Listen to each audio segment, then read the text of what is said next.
I can sleep when I'm dead.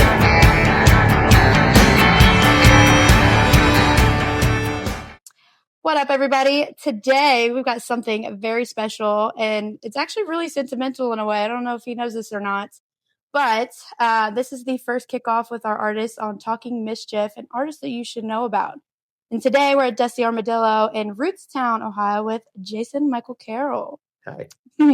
So I don't know if you know this or not. Well, I guess you kind of do. So this will be our third state together. Mm-hmm. And then you were my first studio session. Wow. You were my first big venue type thing. And now you're my first artist on the podcast. Well, awesome. I love it. Yes, we were out there at Live Oak right before they moved to the new place. Yep. And I remember there was a lady walking around sticking the camera in everybody's faces, and I just thought that you maybe there with the venue, maybe just a Nashville, publicist that was working their own thing. And I cannot remember exactly how it came about. I was watching after my set. I sat down out there in the front, and you sat down beside me, and we started chatting it up. I had something coming up in Nashville, and I said, "Hey, I need somebody to help me shoot the content for this thing because I don't want to lose it, and I want to capture this studio session. We haven't been in the studio in over 10 years in a live studio session in Nashville. Usually, before then, technology being what it is, we were flying parts back and forth from I'd sing a vocal and put an acoustic track down." Sent it to my drummer. He drummed to it to the tempo I had it locked in at. Sent it to the bass player, and it sounds great. But when you're not in the room together creating at the same time, you really lose a lot of what could be. Mm-hmm. And so I really wanted to capture that while we were there, and I'm glad that you were there for it. So I do remember I saw your tattoo, your EGA, and I remember I walked up and I was like, "There's no way."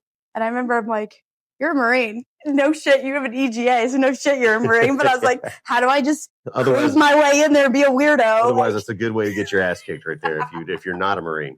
That's very valid. So speaking of the Nashville trip and the whole studio thing, like for me, I still talk about that to this day. Mm-hmm. Like the studio session, I've always had a very deep love for music. Like that's my calming, my zen. And if like you hear certain songs like "Fly Away" by Alison Krauss, leave me alone. Let me be in my zen moment. That's my song. So it was like when you talk about that bringing together kind of thing, yeah, that was like one of the coolest experiences, just sitting there watching you guys, like everything kind of just like pieced together and just like watching this guy do this and this guy and how they're all just like chalking it up together. And then watching Ace do his like crazy thing was probably one of the coolest experiences I've had yet doing this. So I appreciate that you had me come do that. Well, if anybody's never been to a Nashville session, and the recording sessions there are just so well put together. But when you're listening to the track, the demo, whatever it is in the studio, before everybody goes to their respective places, keyboards and drums and everything else, to their own rooms, we call them to their corners, go get in your hole. We're all in there discussing what we hear in this track. And so since I wrote it, I'm waiting to hear what they think of the track. I know what I'm hearing, but I want to hear what they're thinking. So hearing, a drummer and a bass player and the keyboard player all get together, and then the steel guitar player says, "Ooh, I can do this part here." And then watching them basically rebuild your song without even touching their instruments yet is such a cool experience to see. And that's the creativity I was just talking about, that in an environment that we built my other records on, we weren't that creative. You didn't experience that creativity from multiple sources. It was, okay, I got this part from him, so this is where he's going with that, so I'm going to build this.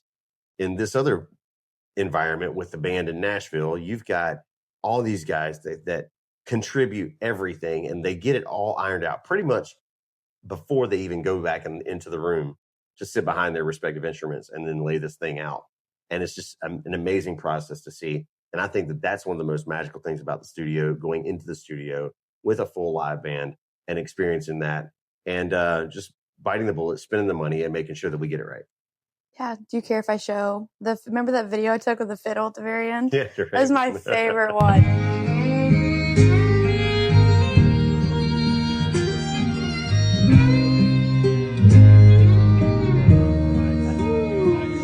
He nailed the part I was wanting. And the thing is, he played it before then, and I heard it, and I was like, "Can you go back to the other part?" And he's like, "What other part?" Because these are Nashville musicians. This is what they do for a living. they left our session and went to a session across town and played that afternoon.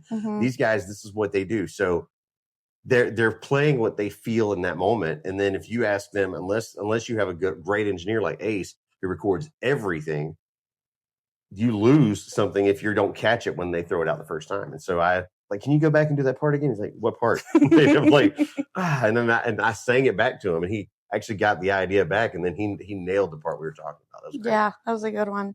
So tell us about the album. When's it? Do we have a date yet? No, we do not. But here's the thing: I'm so excited about this record. So in August, right after we finished recording, we went straight into editing mode.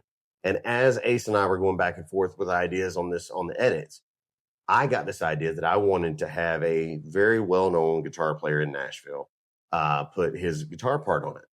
I reached out to a friend of mine. They got me his his contact info. I reached out to his day-to-day person. She said, yeah, he'd love to do it. Cool, great. Every 2 weeks, I'd call her. Hey, has he been able to do it yet? No, not yet. He's doing this. Okay. 2 weeks later, call. Has he been able to do it yet? No, he's got this other thing going on. By that point, we got into the holidays. So 3.5 months of waiting. And in early February, I called and she said, he's not going to be able to do it. But during that time frame, I was explaining earlier, had he done that part when I was asking him to, I wouldn't have written another song that really needed to be on this record. And I didn't know it needed to be on there until after we wrote it. I wrote this song, I got this idea, and I came up with it and sent it out to a friend of mine and said, hey, what do you think about this? And had we got the guitar part that I was hoping for, the record would have been done in November and we would have been already shopping it. But now the record is finally finished as of, I actually got an email from my mastering guy tonight. He sent me the vinyl mixes because you have to mix things different for vinyl. And I've never done a vinyl before, so I'm actually going to do vinyl. I'm excited for that. And he sent me the vinyl mixes, the Apple mixes, because Apple mixes differently than everybody else, and then the digital master. So we have, as of this evening, the record is finished. Yeah, that's exciting. Yeah. So if you had to pick one song, though, that is your favorite, why? And tell us a story about it. If you had to pick one. Yeah. All right. Well. Put you on the spot on that one. Yeah. Well. I've got so many songs on this record that really, I've always written songs that I feel are my story. And I know you hear artists say that, but I've really, I have a hard time writing songs or even singing songs that I can't relate to. And this goes back to the day when I was in a cover band. Like when I was a local band at the Long Branch back in that day, the song could have been in the top 5, a number 1 song across the country. If I couldn't relate to it, if I felt like I couldn't relate to it, I didn't want to try to sell that to my country crowd. So I had that mindset back then. We're talking 20-something years ago. And so I would not put some of those songs in my set. So when I get back to my songwriting and I'm telling my stories, fortunately, a lot of folks have been down some of those roads I've been, and they feel the connection that I've had with some of the latest changes I've made in life. There was some songs on the record that really the whole record is kind of like it's kind of hard to pick your favorite child. Yeah. But because they're all my babies. But there's I think as of right now, it's the first song that comes to mind. I had this idea. I'm in a program now, and I had this idea. A friend of mine was going to throw everything he'd worked for away in this program. He decided that he was going to go out to a bar and order a drink. And he was in the program before I got in. And he said the first bar he went to, he raised his hand to order a drink, and he heard a guy call his name from across the bar. He looks over, and it's one of our guys from our program having lunch. And he's like, hey. And he said he walked out of that bar, walked to the next bar. The only guy in the bar besides the bartender was a guy he used to drink with. He said, well, that's not going to be a problem. He raised his hand to order a drink, and he said that when he did, the bartender starts walking toward him. The guy that he used to drink with looks at him and says, hey, man, I heard you're in the program. How's that going? And he said everywhere he went that day, there was God again. And so I wrote this chorus after one of my meetings online. I wrote this chorus in about 20 minutes. And 2 weeks later, I had writing sessions in Nashville. I had like a Monday, Tuesday, Wednesday, Thursday. Normally I don't book that many in a row. And I had 4 sessions. And the first session, Monday, I pitched it. Nope. good idea, but nobody locked in on that. Second day, good idea, but nobody locked in on it. Third day, same thing. I was hesitant to pitch it, but I did. Fourth day, it was me and Little Skinny. And bless Little Skinny. Yeah. I said, man, I got this idea. We sat there for about 30 minutes before I ever pitched this idea. And I said, man, I got this idea. I said, I pitched it a couple of things this weekend. Nobody really locked onto it, but I think it's got something. He said, let's hear it. And I played it for him. And and we sat there for a second staring at the wall after I finished. Before he even had a chance to shoot it down, I said, oh, we don't have to write that though. I mean, he said, no, I like it. I was like, really? So we actually locked in on it. And I think like an hour and a half later, we had There Goes God Again written. And I was really proud of that one. That's awesome. So how long have you been doing this for? Oh, man. I grew up singing in church. We got in church. My dad found Jesus when I was 7. Turned out he was in a trailer park in Lewisburg, North Carolina. My dad, not long after that, became a preacher. I sang in church. I did some of the children's ministry stuff. Then we used to have evangelists come through the church, and I thought it was the coolest thing watching their families, sometimes in a tour bus, sometimes in a van. But they would come in and they would set their gear up, play their shows, travel to the next church the next day. I'm like, that's awesome. Now, I didn't know how to do it, but, that's what it was. And I was scared to death singing in front of people. Like I would sing in front of church. Wow, I would hide really? behind the podium, And so when I was in boot camp, actually, one Sunday I sat beside my senior drill instructor in chapel at Paris Island. And I remember that night we get in our racks, it's lights out. Nobody's yelling at you anymore. You're finally free of the day, Yep. You get to think about why you stood on those yellow footprints to begin with. And that, contemplate everything in life. And you're laying there, you're breathing. And all of a sudden I hear, Carroll, my eyes got big as silver dollars. Sir, yes, sir. Get to the head of my squad bay. I was like, yes, sir. And I'm thinking, shit. So I jump out of my rack. I run up to the squad bay and it's lights out. So everybody's like in their beds wondering, oh, hell, what do you do? And I read, Carroll reporting, sir. He says, you sat beside me in chapel today, Carroll. I was like, yes, sir. He said, you sing like a GD bird. I was like, thank you, sir. He said, sing my hymn. And what an honor to sing the hymn before we were even earned the title Marine. We were maggots. We were less than dirt on the floor. However, he'd been making me scream all day. So I was afraid that I was going to mess it up, but I got through it. And the reason I knew the Marine hymn to the full extent I did it then was I grew up in a Marine household. My dad was a Marine. My dad, when he was a preacher, before he became a preacher, he owned his own forklift company. And we would, if we gave my mom or the school any hell that day, before my parents picked us up, I still went to school. They could paddle you. So if I got paddled at school, they would tell my mom when she picked us up, and then my mom would paddle us when we got home. And then she'd give you those famous words, wait till your dad gets home. Oh boy. And so we knew we had 3 coming no matter what. Mm-hmm. And my brother and I think at the time we were 7 and 9 maybe. And I remember that night, if we gave my mom any hell, it was the same scenario every night. My dad would get home from work around 11 o'clock.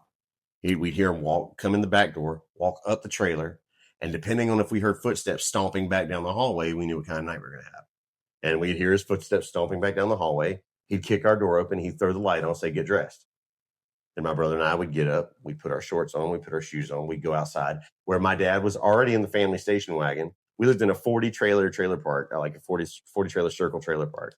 And my dad was sitting in the station wagon, headlights on bright, already backed out of our driveway, waiting for us to get in front of it. And then he would start driving. And we would have to run in front of the family station wagon, singing Marine cadence at 11 o'clock at night. And if we didn't sing loud enough, my dad was out the window singing Marine cadence. If we didn't sing loud enough on the first lap, we would do 2 laps.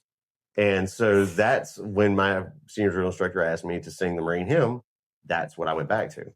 And I got in more trouble in boot camp for laughing when they would yell at me because that's the way I was raised. Mm-hmm. And it was hilarious to me because that's the same stuff I grew up with already. So there wasn't anything new. Yep. And I got so much trouble for that. And but no, that's where I got started singing was in boot camp. When I got home from the Marine Corps, I was hitting every karaoke bar I could. I worked at Carolina Builders. The local pop station had a on-air karaoke contest, G105 back home. They had an on-air karaoke contest. I called in, auditioned on the phone, wound up winning that part of the show. They asked me to come in the studio on Thursday. I went in the studio Thursday, won that competition, a band listening in Durham, North Carolina said, "Hey, we need a new lead singer. Are you interested?" And 2 weeks later, I was doing my first gig. Wow. What year was that? 1999 or 98. Mm. Yeah, maybe 99. Yeah. This record is probably, in my opinion, I think it's one of my best records yet. I'm totally including the 2 records I did at Arista with big name producers and big name money. I think this is my best album yet. The songs I've written I've stayed true to the first 2 albums. I loved what we did at Arista, but there was always that game we had to play with the publishers. And you write good songs. I mean, you wrote Alyssa Lies by yourself, hit song. You wrote Livin Our Love Song, hit song. But we've got to be friendly to the publishers in Nashville. So I would have to play that game and pick songs that sort through songs that the great songs. Some of the best songwriters in the world are in Nashville. But writing this record, every song is me. It's not an outside source. There wasn't something that I brought in, and every song, even if I co-wrote it with somebody, I started the idea, and that's what I'm really proud of. So I would start an idea and then get that to where I wanted to, and maybe even share it with a friend of mine, and then we would finish it. But every song, I started the idea, and this album is who I am. And I can attest to that, because I think every time like you guys would do a song at the studio, you had a story either right before you guys started recording it, or you had something to say like right after it. I thought that was really cool too, is like, because that's one of the things I'm really big on, is like being you, being authentically you, whether regardless of like how I'm talking to anybody or promoting or whatever. Sure. So I could attest, like you could feel that in that studio session too. So that's something that I should be really proud of. So the last question, because you've been doing this a long time, which is why I asked that, for the artists that have been doing it for a while, I feel like they're kind of like in that rut type of like, I want to give it up, I don't want to do this anymore, or somebody is starting out. What is one piece of advice that you would give those type of musicians, or even songwriters? I mean, besides, you're going to hear the classic, be true to yourself. I was talking to Garth Brooks one day. No big deal. Yeah, I mean, ironically, I've spoken to Garth twice on the phone. I've never met him in person. He called me up, and at the time, the first time I spoke to him, I wasn't signed to a record deal or anything. We had just packed up my band and moved to Texas. And the night I drove a trip that should have taken me 24 hours straight through, my car broke down like 6 times on the way there. So it took me 4 days to get to Texas on a 1987 Mustang with we had just replaced the motor and put a 5.0 motor into the 4-cylinder block. So we had to do a lot of finagling to fit it in there, do some new welding and everything else. And I broke down 4-6 times getting to Houston. And my band was meeting me down there. The night I got finally to Houston, I got to my dad's place where I was staying until I could get my own place. About 4 a.m. At 7 a.m. woke up to my dad on the phone, and my grandmother had passed away. And so we turned right back around in a different car and drove back to North Carolina. And that next morning, I was at my mom's, had a pallet on the floor. I remember my phone rang, and I saw my fan club president, Miss Jean Walker, who just passed away, rest her soul. She called me up, and I answered the phone. I thought she was, just wanting to talk to me about my grandma. And it wasn't Jean's voice when I answered the phone. And I said, "Hello?" He goes, "This is Jason?" "Yes, sir." He goes, "This is Garth Brooks." And I'm thinking, yeah, bullshit. And he goes, "Seriously?" And I'm like, "Okay." And he says, "I understand you just lost your grandmother." I said, "Yes, sir." He said, "Well, can you do me a favor and please pass along my condolences?" And I said, "Absolutely. Yes, sir. Thank you." And he said, "I also understand that, things aren't going so well with the band and you just packed up and moved to Texas." I said, "Yes, sir, I did." I said, he goes, "Well, Jason, let me tell you something." Finally getting to the answer you asked me for. He said, "This road you're on is a long road and a hard road." He said, "But not if you make it. When you make it, it's the sweetest road you'll ever know. So don't give up." And that's something that I carried with me through a divorce, through custody, through heartbreak, through everything. That's advice that I carried with me through every bit of it. So, yeah, I think that's the best advice I've ever gotten. It's a good way to end on it. Mm-hmm. I don't know how to close this out. So, well, I appreciate you not only, taking the time to do this with me, especially before your show, but being my first artist on this new little adventure I'm taking. Awesome. Good luck with it. Yeah, I appreciate it. Yeah. I don't know what's going to happen, but I just been kind of letting the wind take me on it. So, yeah, I appreciate you. Awesome. Appreciate you. I can sleep when I'm dead.